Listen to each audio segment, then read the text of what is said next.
Hello and welcome back to the channel. This is Alex Mershak. I write, think, and interview on topics in the philosophy of technology.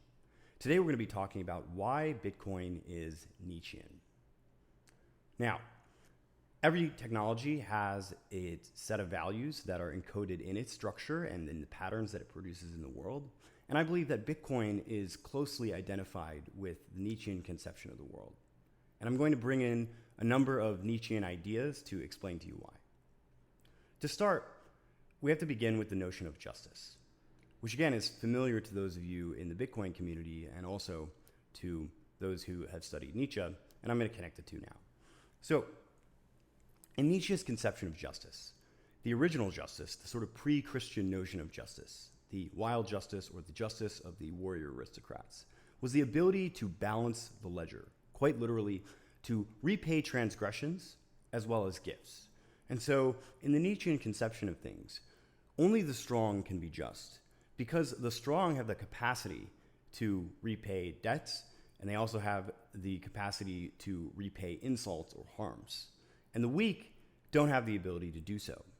The weak are merely just as a pretext for charity, or to cover up their own impotence, or because they have no choice but to be just, because they would rather not suffer the wrath of the more powerful.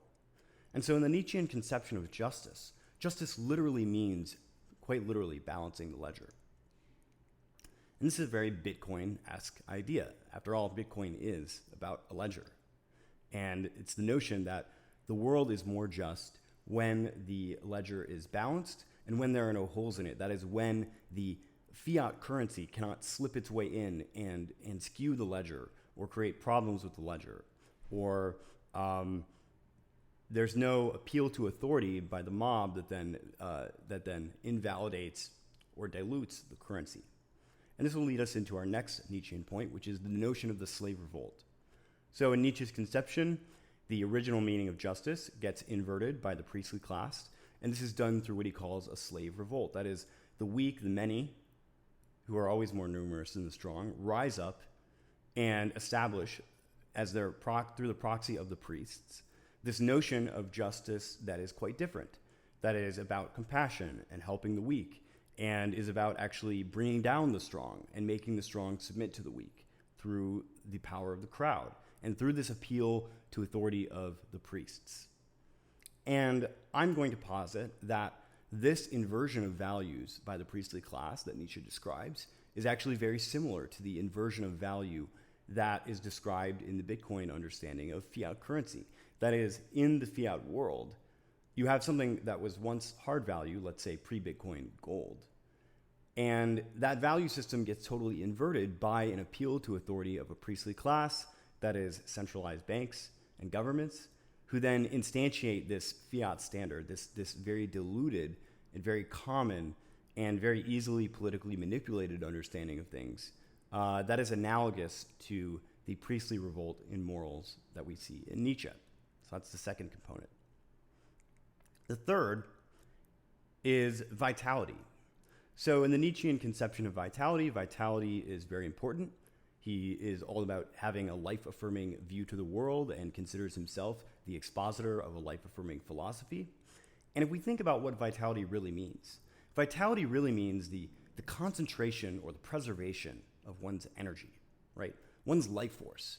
People that are vital have a lot of energy within them. They expend a lot of energy. Their energy is very concentrated. It's not very diffuse. It's not going in 10 different directions. And it's not being sapped out by things that are not really serving them that well, right? This is vitality in general. Now, of course, Nietzsche has specific prescriptions in terms of one's thought patterns, in terms of one's diet and exercise routine that sort of make one more vital than otherwise. But this, again, ties back into a core value of Bitcoiners, which is this notion of the conservation and the concentration of energy. Anyone who's listened to Michael Saylor, for example, at length, has heard this spiel about the power of Bitcoin in terms of it literally concentrating energy in the form of compute into currency, into a store of value. And so Bitcoin is quite literally a concentration of energy, but it goes more than that. Michael Saylor also talks about there being an abiotic system to it, right? That is, there's no leakage of energy, which you would otherwise see in fiat. Once the energy is stored, it's there in that sort of value.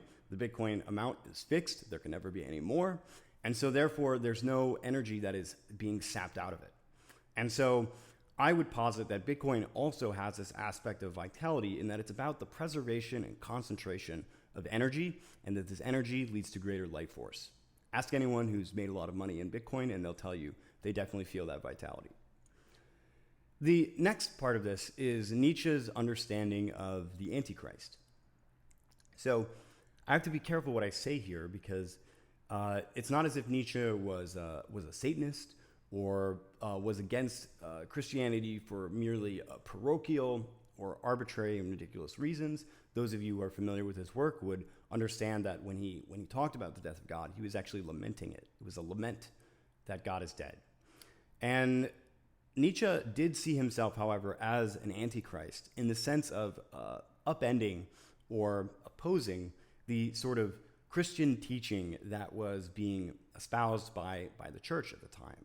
Again, he's against what he sees as the slave morality. He's against this transvaluation that has been performed by the church, this inversion of values. And he's trying to himself establish the basis for a new set of values. And so in this sense, he views himself as the Antichrist because he is going against the Christian teaching.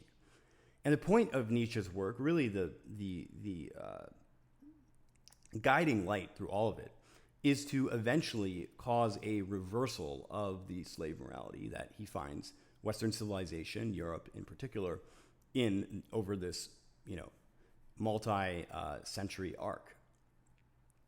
And I would posit that Bitcoin is doing a similar project.